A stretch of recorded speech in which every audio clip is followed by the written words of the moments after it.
Well, a year ago, he visited us in this very same studio, and it's one of the most popular interviews we've ever done with viewers of InfoWars Nightly News and everybody on the radio show and out in YouTube world. With more than 30 million records sold, he is one of the biggest rock stars in history. He founded the Smashing Pumpkins, which I've been a big fan of for years, since high school, really, or I guess college. But the real reason I'm a fan is he is an amazing thinker and gets me to think. As dumb as I am, that's hard to do.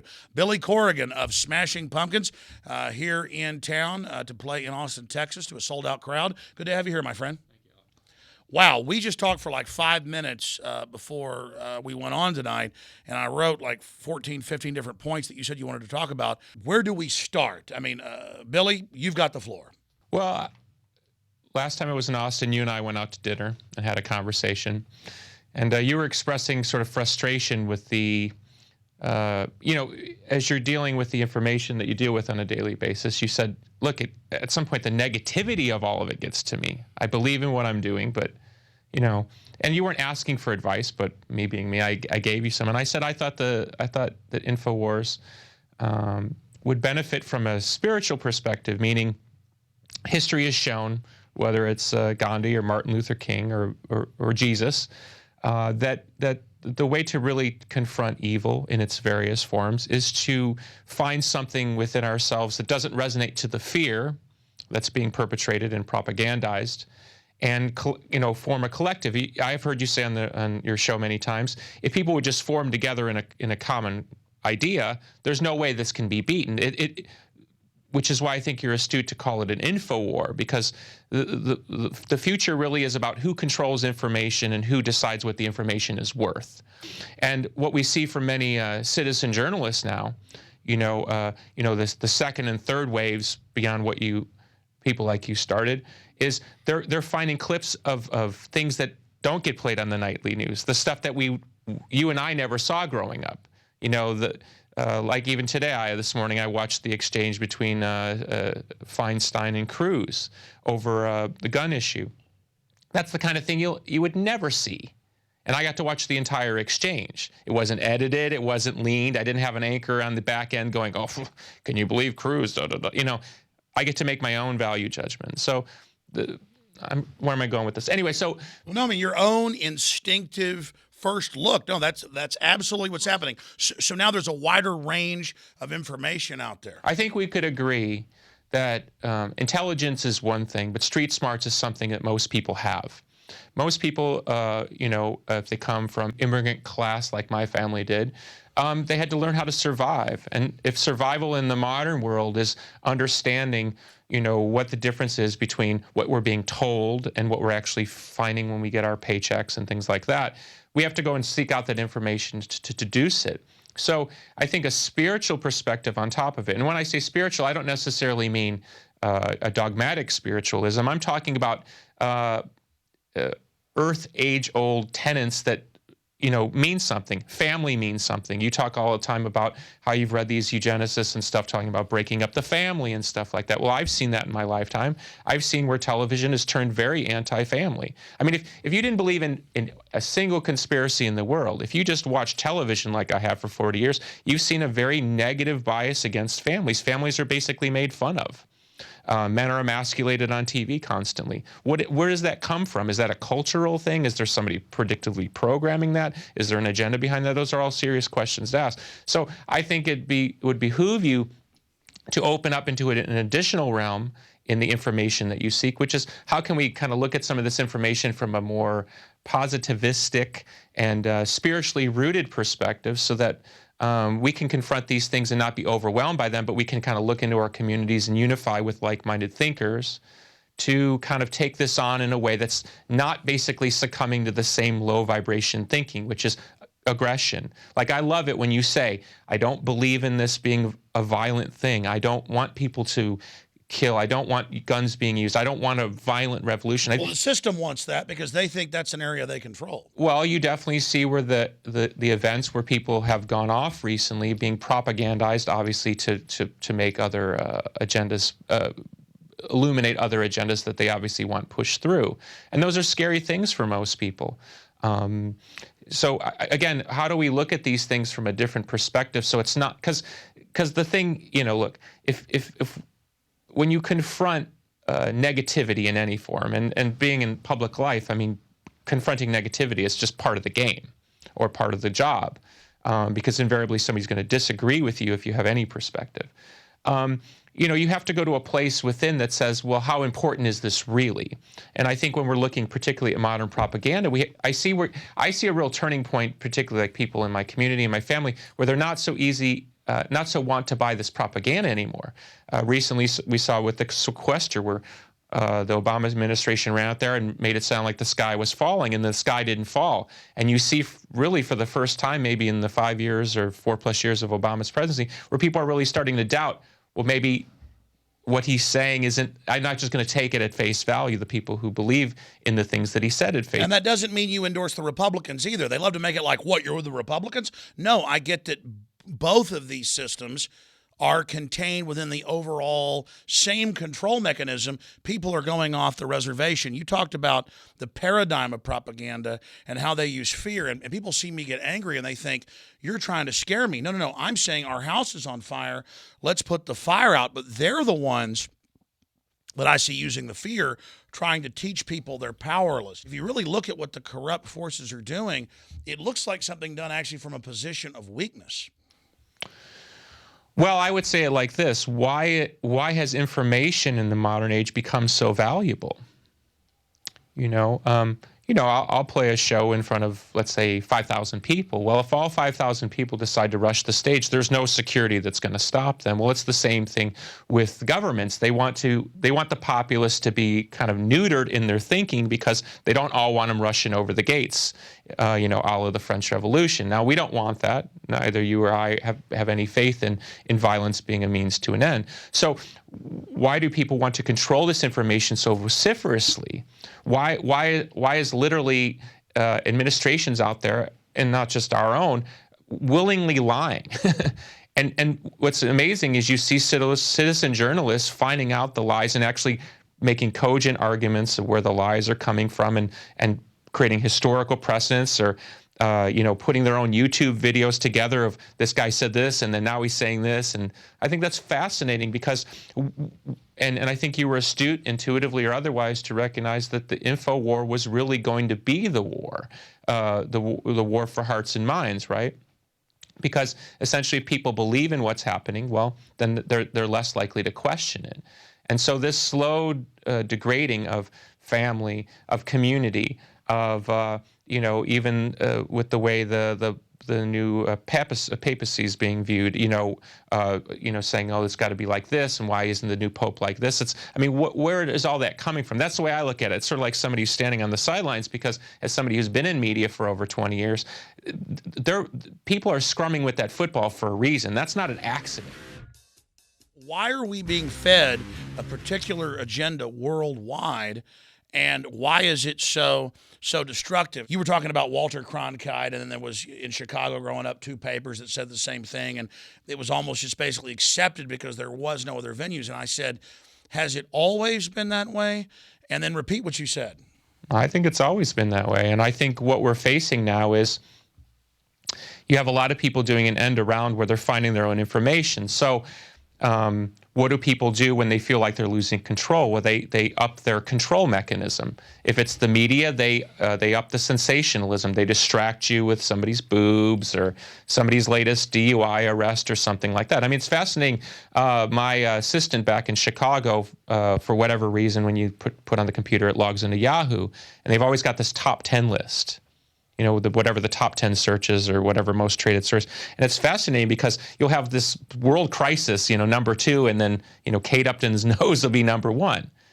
You would think that the world crisis would invariably be number 1 because it concerns the most people. Why is Kate Upton's nose more important than because the front page of Yahoo is now crowdsourced, and they've already force-fed the mindless celebrity issue or the new fat cure to the top, and now they can sit back and actually let the crowd source it, and they're now a feedback loop of what the system wanted. In fact, that's what you said eloquently earlier, Billy, was that looking at this, they've always been lying, but now they've doubled down because I think they're losing control.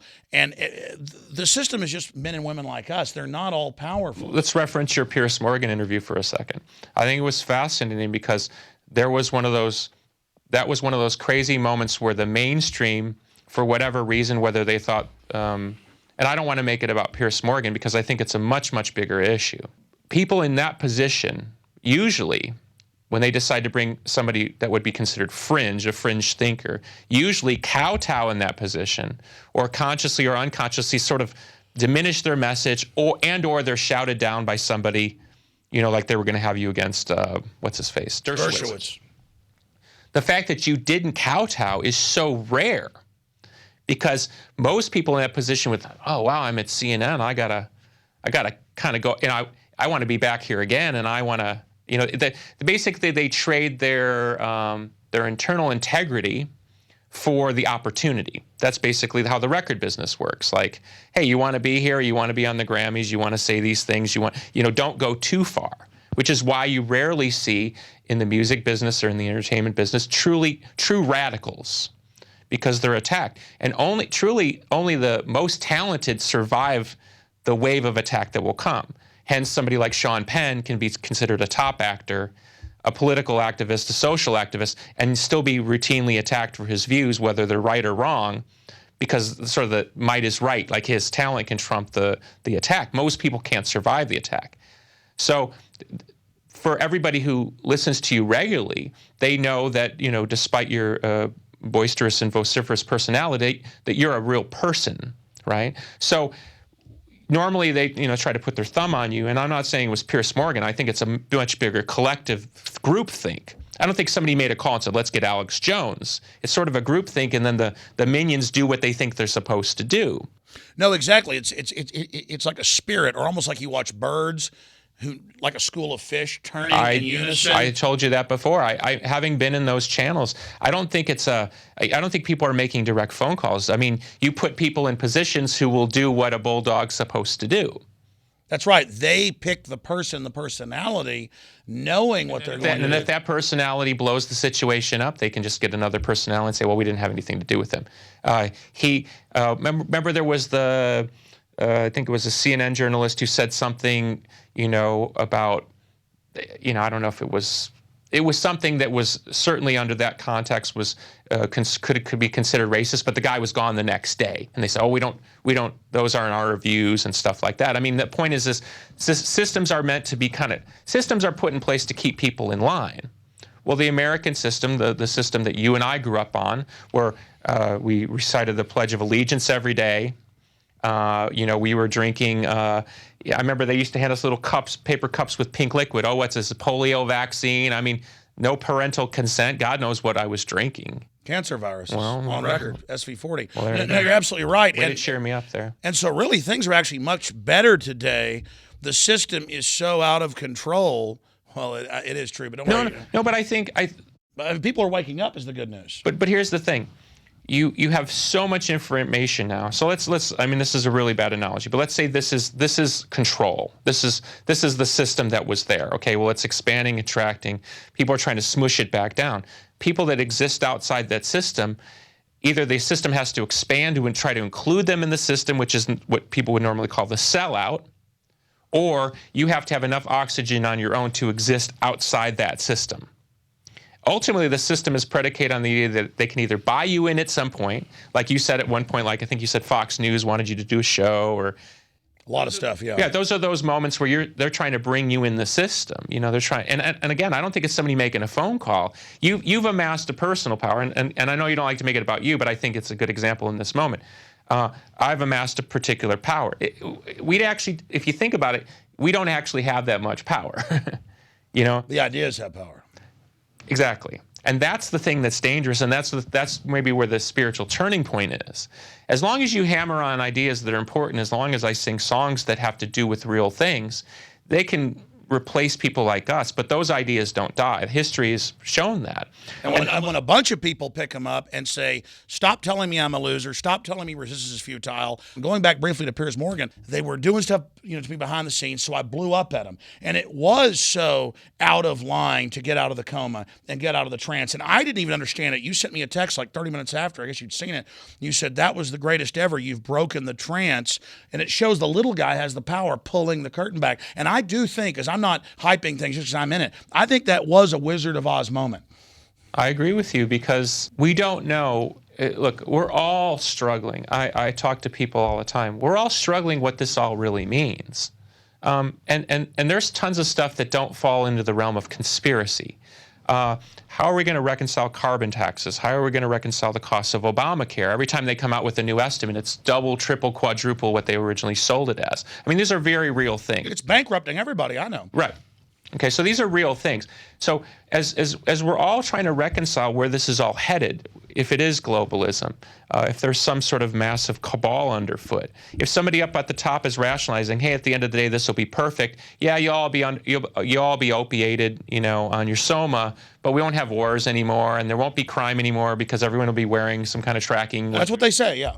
Right. So maybe it is some sort of crazy quasi-spiritual justification. I think most people in their heart don't resonate with that idea. We were taught in 1984 in school as this is the idea where we don't want it to go. And people resonate with that. That's not who we are.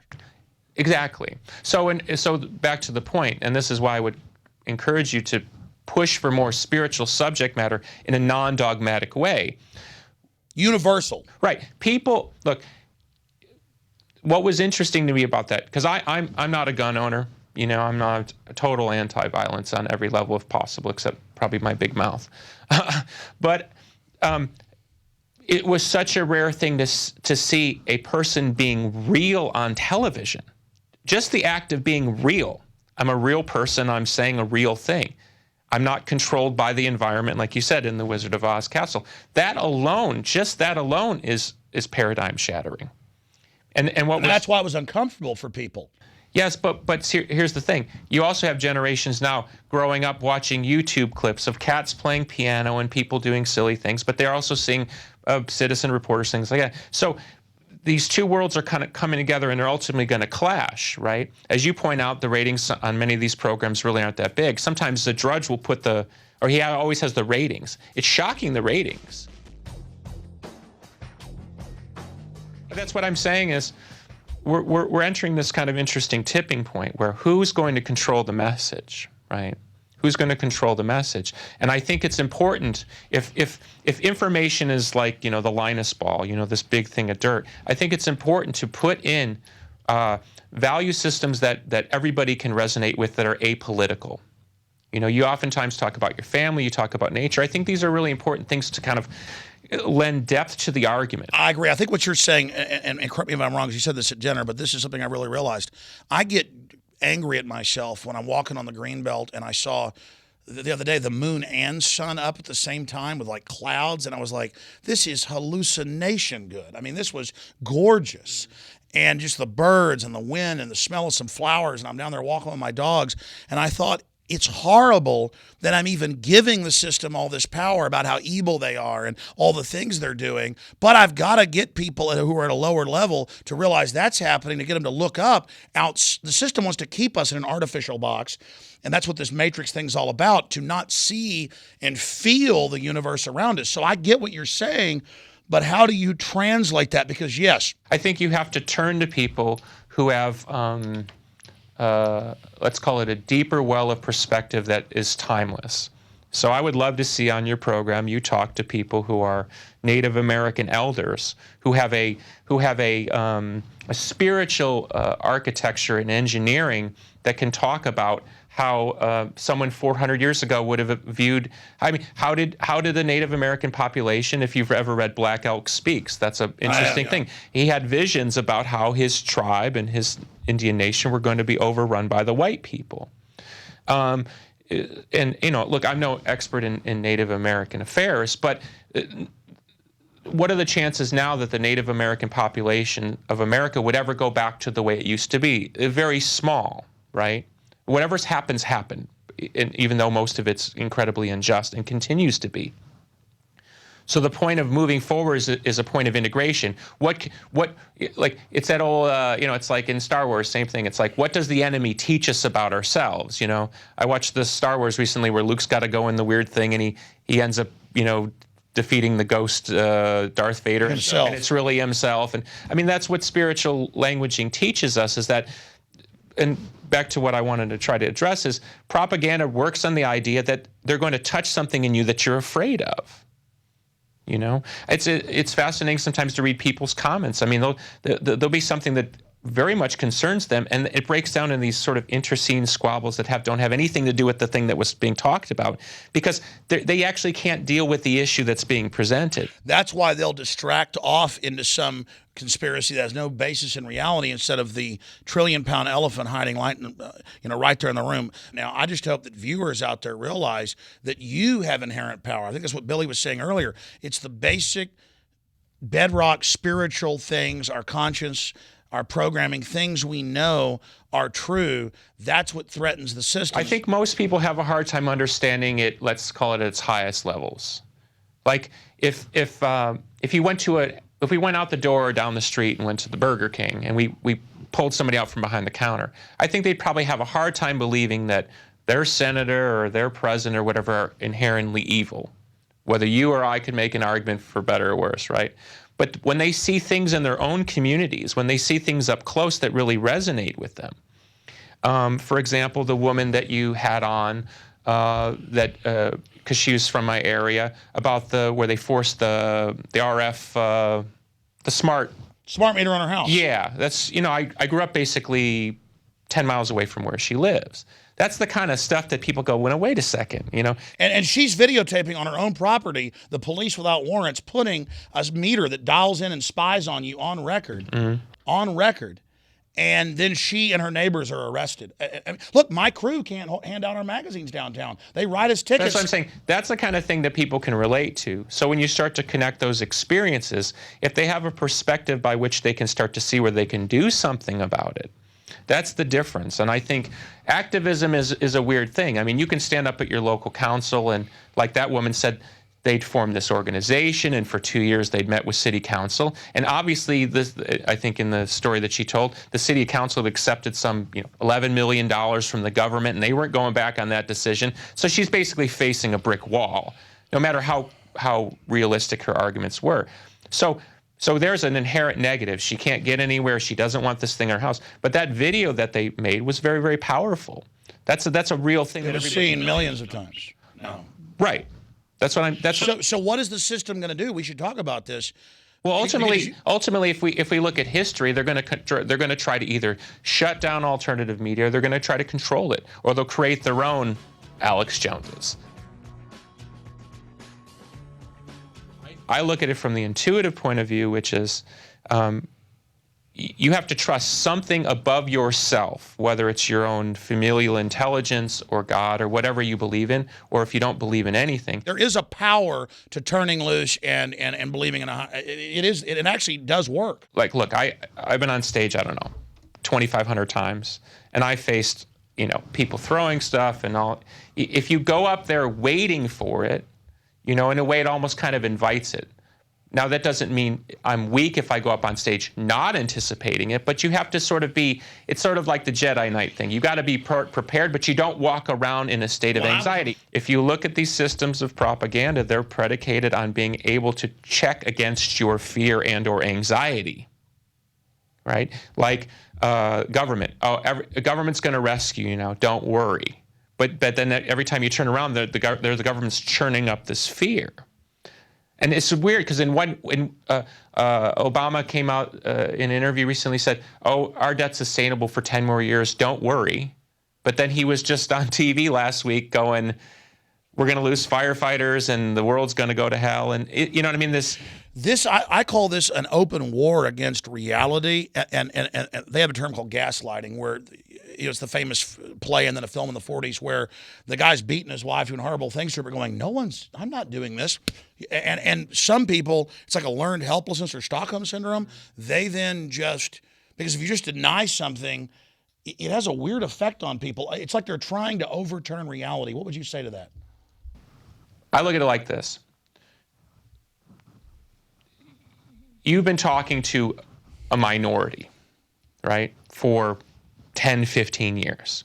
And the minority has grown. It's an impressive minority, but it's still the minority. You talk to, let's say you talk to 10 million people in a week. There's still another 290 million plus that you're not talking And to. there's 7 million worldwide. Okay. So what happens when, let's say in the next year, and you know, some of these doomful things happen. What happens when 20, 30 million people wake up? You know, just like any anticipated event. You know, like the whole thing with the National Guard, and you know, if there's some sort of calamity, God forbid. Why are they buying bullets, tanks? What I'm saying is, we're seeing on some level, if you're correct in your analysis, that there's a preparation for government to step in that void. Let's say there's social anarchy or food riots or whatever, all these horrible things that have been predicted. The government's ready to step into that void. And play the part of hero. Thank you. If you want to be cynical about it, what we're seeing right now is a turf war, right? A turf war between old Republicans, you know, the Rush Limbaugh, what they call the old white men crowd, you know, as they're struggling for definition in a rapidly changing America. Then you have the coming immigrant classes, which way they're going to go. You know, social liberals who are willing to look the other way while we're doing, you know, these terrible things around the world with drones. I mean, suddenly now those things aren't big issues to social liberals, which is black sites, torture. Unbelievable. Unbelievable to me that these are not mainstream issues on the front pages every day when our government is openly acknowledging in many ways. Warrantless wiretapping. Just the fact that we're being spied on blows my mind. They came out in Reuters and said, yeah, the Pentagon, everybody reads your bank account every day. I mean, totally illegal. Nixon was going to go to jail for it, and now it's just like big deal. Right. So my point is so you see a turf war, right? So here's this dividing line. Okay, let's say free thinkers like you and I are over here, and we're in our little huddled mass, and then this crowd over here who wants to control everything, and let's call it the uninformed in the middle. Well, this turf war is going on. It's like a football game where nobody can really score a touchdown, right? They haven't stamped people like you and me out. And certainly we're not going to stamp them out anytime soon. So it's back and forth. But if something happens where there's this open moment where suddenly 10, 20 million people are suddenly searching for new information because something gets exposed, you know what I mean? I think you have to be able to step into that void with a message that's greater than fear or greater than the counter response to the fear. Because look, and you and I have talked in private besides publicly. And you know, as I said when I said it in the same spot before, even if you're right, it's so hard for your average American to believe it's true. Do you know what I mean? So there's a sort of a transitional moment. It's like you know, in the Matrix when they realize they're in the Matrix. There's a moment like, how is this even possible? Or when they talk about people get out of jail and they just want to go back to jail. Well, it's like the reality's so bad the guy goes, I want back in the Matrix. That's my point. That's my point. I know people, and I'm sure many of your listeners have these conversations around dinner tables where, you know, you reel off a list of facts. Did you realize this? And they go, I just don't want to know. I mean, they're raising their hands. And it's because they have a legitimate point. The power structure seized. What do you do about it anyways? But then if you give in, that just greases the skid.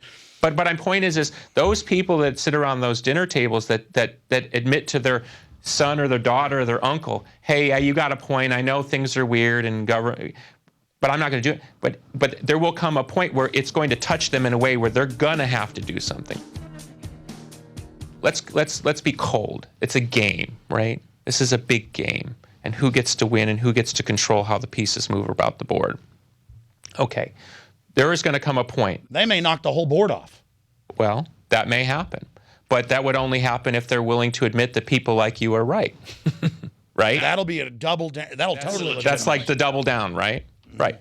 But the point is let's say there's something cataclysmic, worthy of knocking all the pieces off the board. A nuke goes off. Worthy of shutting down the internet, worthy of silencing any dissident voices, even ones that would be considered mild dissident voices, like has happened in other historical moments of tyranny. right? And every time it was the same justification. We're doing this for the motherland or the fatherland, or the excuse will exist. It's what the populace does in that moment that will determine whether it's going to be 50 more years worse, or it's going to have to go through the incredibly difficult kvetching of reality. And I think that if we've been in an imperial system all along, which there is evidence to suggest that we've been in an imperial system all along, well, we're going to have to be accountable. Every person's going to have to be accountable on some emotional and spiritual level. But the price is too big to keep going.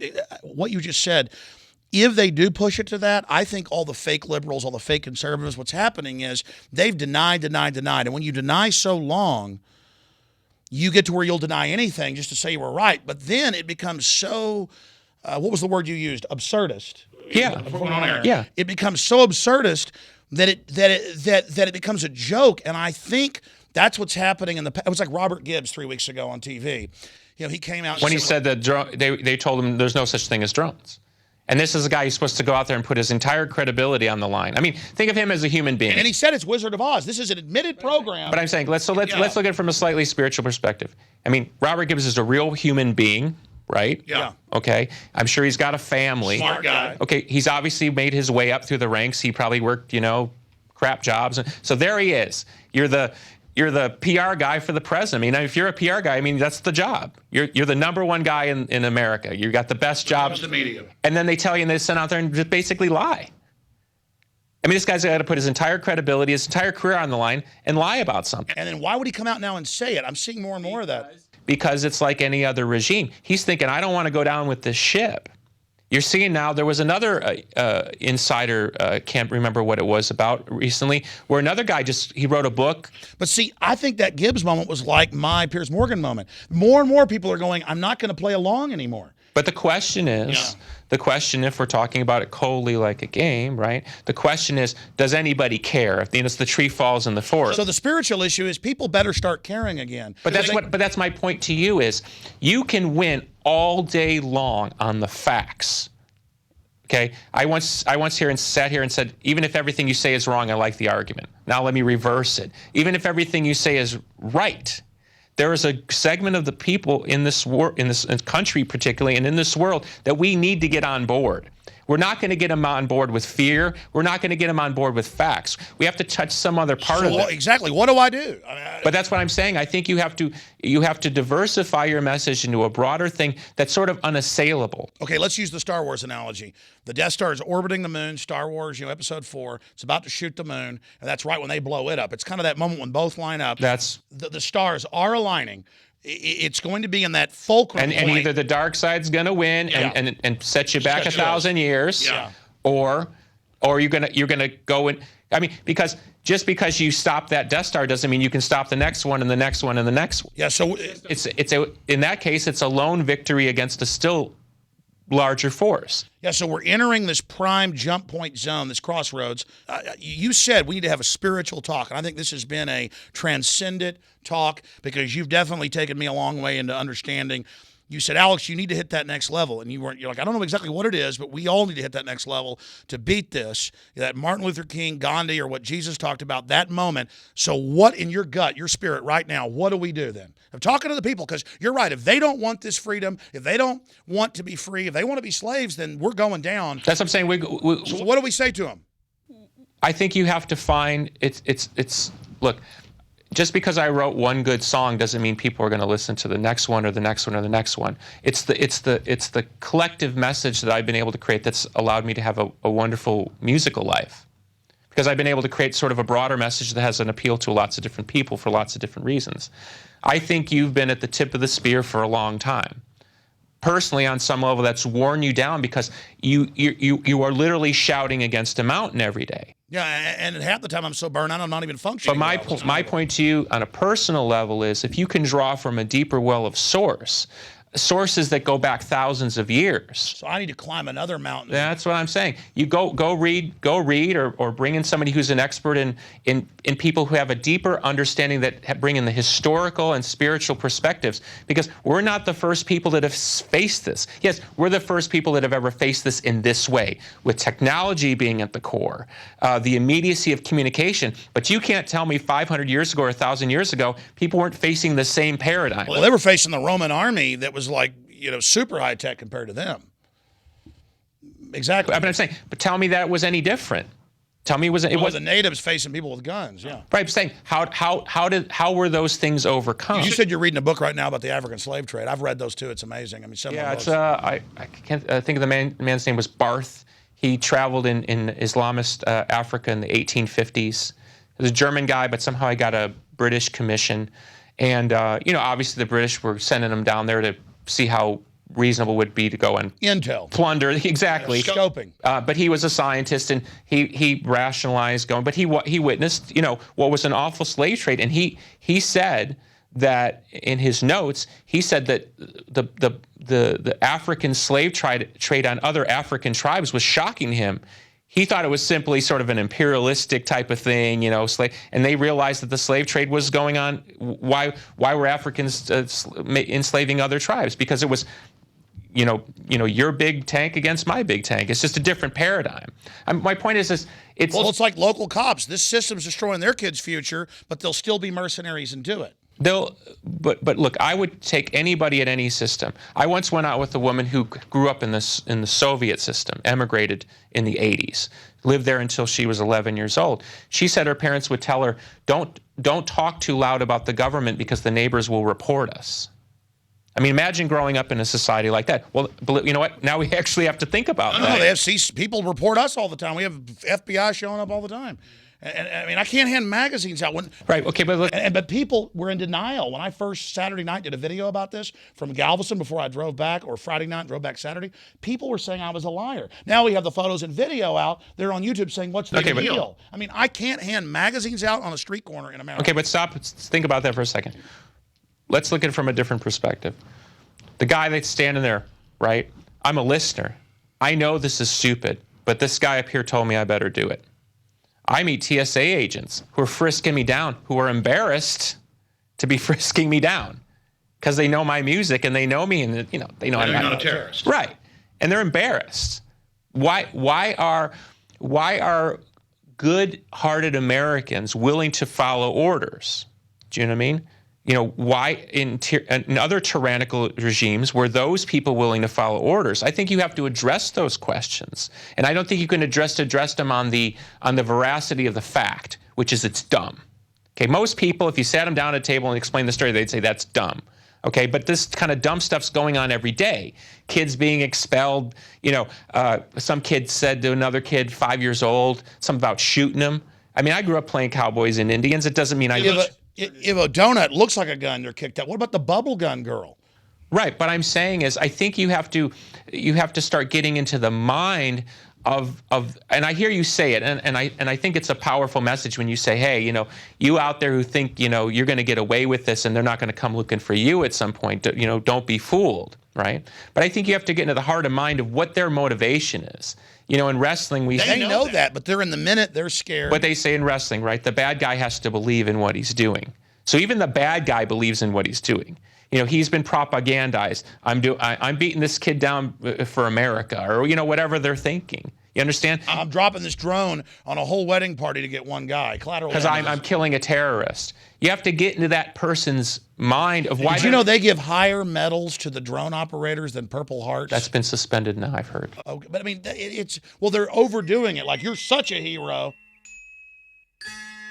As someone who admires your courage, I would like you to see you broaden the message and bring in people who can speak to this kind of, whether it's a historian, I mean, maybe once a week, it could be a special feature, a historian, bring in people from the Catholic Church, bring in Buddhists, bring in Native American elders. Ask, how do you guys view this, or girls? How do you process this reality? So you're saying reach out to all the groups to get them thinking about it. Not all that, but I mean, by talking to people, it gets them thinking as well. Look, let's be let's make a small rhetorical example. Maybe your message and maybe the message of other enlightened thinkers really only reaches people who have enough educational background or cognitive background to recognize that it's a good argument, right? A lot of people are raised on junk food and Gilligan's Island and probably don't have the, I'm not saying they're stupid, but they don't have the intellectual capacity because they've never been in that situation to have to think like that. A lot of lower classes, which I come from in my family background, they're predicated on survival. Right? What was some of the way the election was, this last election was waged? It's survival. Hey, if I vote for this guy, I got a better chance of surviving than if I vote for this. And then he raises payroll taxes on poor people. It's too late now, right? But I'm saying is, my point is you got to explain to somebody who doesn't necessarily think like you or like that why it's. So you're saying by getting all the other groups on and getting them to talk about it, that'll reach. I think you diversify the import of the message so that it resonates at a higher level, right? Most people believe in what America means, even though there's plenty of evidence to suggest we've killed and maimed plenty, right? There are people out there, veterans, who really struggle with why they went here. You know, I know one kid who struggles with why he went over to Iraq.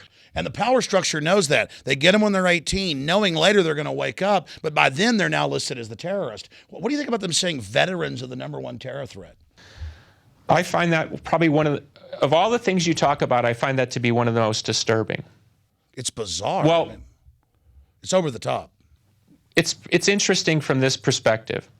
Look, you know, you watch the basketball game.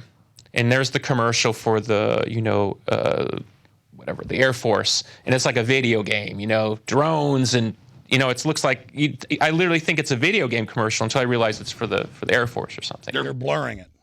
Right. But they're bringing these people in, believing a set of ideals, which is consistent with, American greatness or something. And freedom. Right. Okay. So let's say you believe it, and nothing I say or you say would change their mind. America's the best, and I did this for a reason. I serve my country.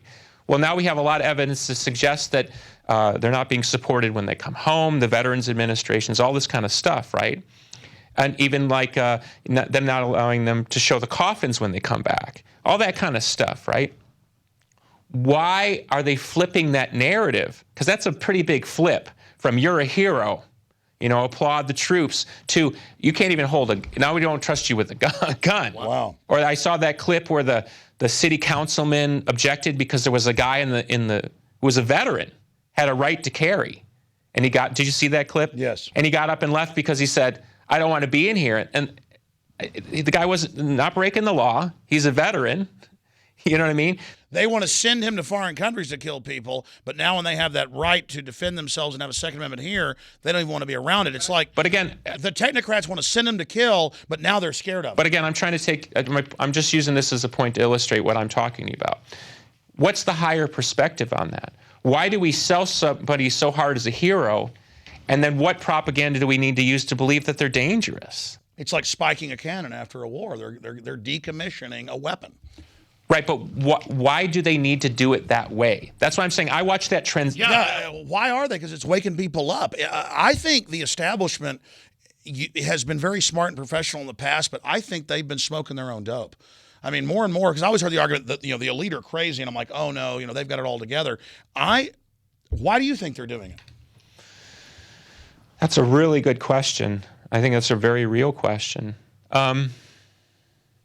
I think the speed of information, even to the let's say you're in American intelligence and you're actually sitting at the top of the data heap and you can see where it's going, and you're talking to the guy who's predicting what it's going to be like in 20 or 30 years. I think even if you're that guy or that woman, you're sitting on top of that data heap. I think the speed at which this is moving is probably almost beyond human conception. I agree, and now there's so many angles. They can listen to all our phone calls, but they don't have time to listen. If you're talking to a veteran who feels like, hey, I serve my country, I don't break the law, I don't smoke weed, I don't do anything. I go down to a local bar, have a couple on Saturday, You know, I got kids, I got a good job. Why are you demonizing me? I think you have to appeal to them beyond just the fact. That's what I'm trying to say. Like you don't deserve that. Look, you could put 10 people in this room, and you could tell them the most honest thing in the world, and 3 of them wouldn't believe you, right? Yeah. Okay? But we need those people. We need everybody to want to turn this country around, right? Because I certainly, we don't want, look, we can sit here and talk all day about, you know, Rome and this and, you know, the Third Reich, that and whatever. But if this country ends up in some kind of scrap heap, okay, if it even approaches the scrap heap, the whole world's going to be in trouble. The whole world's in trouble. It is in trouble. And I don't necessarily want to go through that. I want to avert this. I know you do, but that's what I'm trying to say to you is so when you're talking and you're making that argument and you believe you're right and you know you're right, it doesn't mean that everyone's going to hear you. You have to modulate the message in a way that people can understand and appreciate it on their own level. And to me, higher level information, you know, like, look, I found this in my own musical life.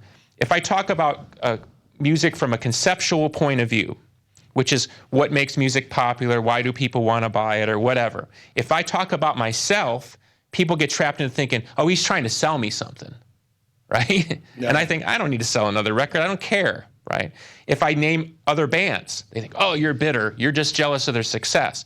But if you talk to them on a conceptual level, they'll actually hear what you're saying because it's not personalized. So at some point you have to go into the conceptual level to understand. And so I mean, it might be important to bring on somebody who's an expert in the decline of the Roman Empire. Because they'll see the parallels without me pointing them out. That's my point. And then you don't have to. You flip it, something just too separated from even our time, and now they're not so emotional. Because ultimately, anybody who's skilled in propaganda can break my message apart, your message apart, anybody's misrepresent it. But there are people who are skilled at that.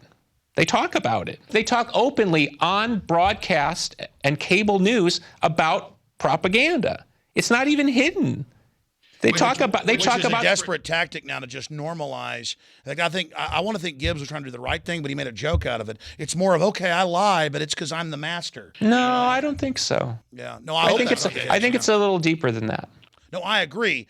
But no, I agree. I was saying I hope he was being real, and not. But my point is it doesn't matter because now they're having to admit it. If somebody with as much juice as Robert Gibbs is willing to come out and talk openly about that, that's a pretty powerful thing.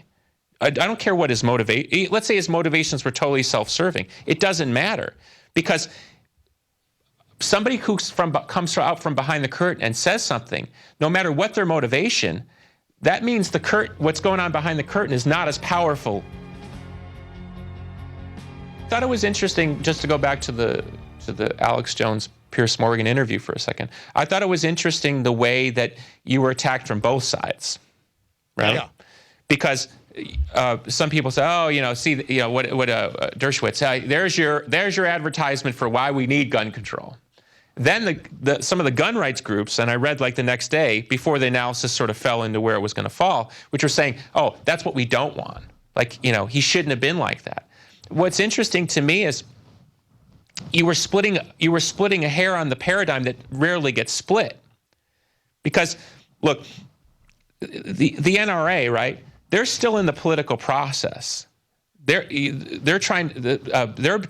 are trying to fringe them out. And, you know, all their, the NRA. And that's a way to intimidate them. That's my point. It's all part of pecking. Well, you've experienced this. I've experienced this. But think about it for 1 second.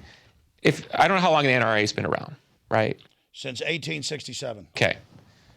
They've got grassroots connections. They've got political connections. They've got contributors. They're still hemmed in on some level. You know what I mean? So when people come from outside those systems, it's dangerous because you're not gonna shake the hand behind the scenes and say, yeah, you know, my game versus your game. So I think it's important that you bring in historical and spiritual analysis to say how were these systems defeated, and what were the principles that actually defeated them? What actually defeated these systems? Because you're right, history repeats itself. I'm trying to defeat them, going, they're bad, they're bad, they're bad. But people don't even know, what do you replace it with? So I think we need to look at what has defeated. There it is, a solution. No history, so you don't repeat it. What has defeated this in the past? That will be the key to the solution now. I mean, I also, like you said, reach out to the system and say, do you really want this for your kids? And I think that's effective as well. Yeah. In closing, just amazing interview.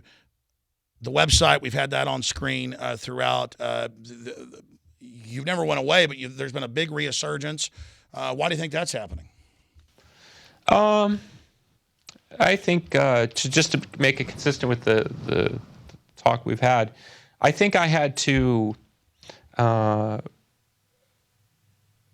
when I had nothing, I was willing to play along with the system that was presented. I was willing to give my rights away, and then once I was inside the machine, I thought, wow, this is kind of really weird. Then you start trying to manipulate the machine so it works better for you.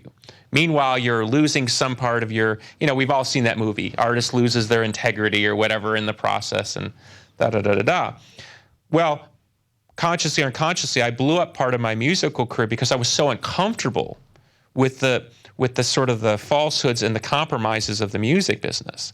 I mean, I meet people all the time who say, oh, I love this guy. And I think, oh, man, if you knew what that person was really like, or whose skull that person had stepped on to get in that place, So you learn that there's a public game and a private game and turf wars and stuff like that. And for years I thought about retiring because I thought I just can't live in this slimy, dirty business. And then I ultimately had to figure out, well, I want to do this. How do I do this right? Well, I started to have to do my own business, my own systems. I gave some of the music away for free.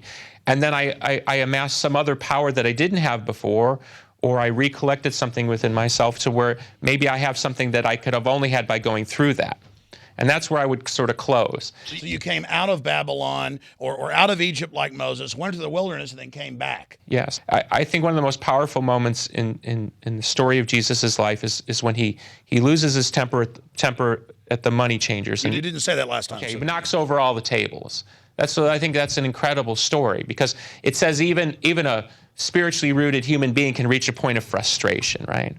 So what that tells me is there is a moment to get angry, and just like is it Ecclesiastes, it's the bird song, there's a time to live, a time to die. Right. There's a time for everything. And I think where we're at now is there's a time where we have to go into something that that is unique to the unique to the American experience. For people who grew up in our relative generation, who were told America's number one and this, and we're the shining beacon on the hill and all these things. Now we're having access to information where we realize not only is that maybe not true, but maybe it never was true. So there's a part of us as Americans that resonates with the idea that America does have a unique and special quality, even if it's an ideal. So what can we learn through this experience that we can restore that ideal so we can get back on the page where people have jobs and they're proud of themselves and exactly right? Because there's nothing wrong with that. There's nothing wrong with meeting somebody who works hard because they want to get something out of life to provide for their family, good values. There's nothing. I mean, that's true. That's freedom. I mean, Martin Luther King said, colorblind society, don't judge by their color, judge by the character of their deeds. As we spoke at dinner, I think, look, I came into contact with you probably 6-7 years ago. And there's even a song that I have on my Zeitgeist album, which is called United States. And we're actually performing the song at the moment. And the lyrics, and I realized the lyrics came from a lot of the things that I learned from sourcing out things that you were talking about. As I said before, I didn't just take your word for it. Rob Jacobson came to me when that came out. He said it was his favorite record. When we listened to it in the office, we were making Endgame then. It had just come out. And he goes, this guy's listening to you. You got to contact him. This guy's listening to you. Well, that's true. That's funny. So, okay, so over the course of 6 to 7 years, I've had to go through different versions of, what does this really mean for my country? What does this mean for me as an individual? What does this mean for me as an artist? What does this mean for my brother who's special needs? I mean, what do all these things mean? And all I can say and share with humility is that you've got to go to a place within yourself that believes in something higher, whether it's American idealism or, as Rush Limbaugh says, American exceptionalism. I mean, you have to believe in something to guide you out of this wilderness. You have no rudder. Because my point is I don't care what your political affiliation is. You'd be hard-pressed to find just about anybody living in America right now that's comfortable with the way things are going. Okay? So you've got to realize you're the solution, and then think about, how do I change? And then together we can change the larger. But that's my point is I think, like, you can cite, and you cite facts and figures and this study, and I read this, Club of Rome report from blah, blah, blah, blah, blah. You can do that all day till you're blue in the face. But sometimes some of the most effective moments on your programming is when you talk about being a father or a citizen or a nature. So what is it about that can resonate beyond? It's the shared human experience. Thank you. Billy Corgan, we're going to have you back as soon as you come back through Austin. And it is really great to hang out with you and to have you challenge me. And I hope I challenge you. You're awesome. Thank you. And thank you for the time. Well, my friends, that's one for the record books. I can probably tell you unequivocally that may be the most powerful interview I've ever done in 17 years on air, and I didn't know that was going to happen, and it's good to get butterflies because I don't ever get those anymore, even when I'm talking to 5,000 people on a stage. So hope you analyze that interview, look over it. Think about it, because my gut, my spirit tells me that was important. And I think it's important. We all have to really think about where we are in the universe right now and really work together to change this planet, because we are hurtling in the wrong direction. And everyone in their gut knows that as a civilization, as a species, we are in grave danger, but that the solutions to turn this ship around are always there. Well, that's it for this edition of InfoWars Nightly News. God bless you all.